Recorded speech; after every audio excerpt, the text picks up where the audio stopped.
আসসালামু আলাইকুম রহমতুল্লাহি ওবরকাতু।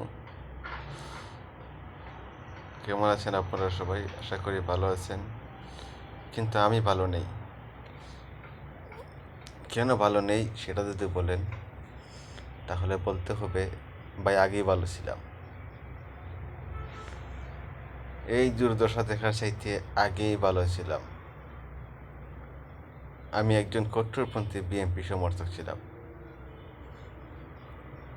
কিন্তু বর্তমান যে পরিস্থিতি, বিএনপি সরকার গঠনের পরে যে পরিস্থিতি ঘটাইতেছে দেশের মধ্যে, সেটা দেখার পরে তাদেরকে ভালোবাসার কোনো অপশন খুঁজে পাই না। এই যে কারেন্ট, আরে আমরা সাধারণ মানুষ কি চাই? আমরা কি চাই সরকার আমাদের বাড়িতে এসে আমাদের সঙ্গে বসে লাঞ্চ করুক?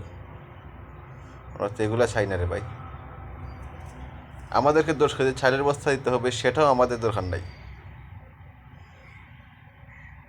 এই যে মনে হয় 40 ডিগ্রি গরম সে ফইরা গেছে আজকে, কিন্তু কারেন্টের অবস্থা দেখেন, সকাল থেকে কারেন্ট নাই।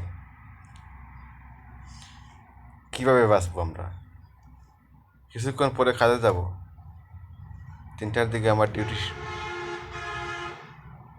যেখানে এখন মনে করেন আমি আছি, এখন 20 থেকে 25 ডিগ্রি গরমের মধ্যে আছি, কিছুক্ষণ পরে আমার গরম লাগবে 40 ডিগ্রি, কারণ আমি একজন রেস্টুরেন্ট শেফ।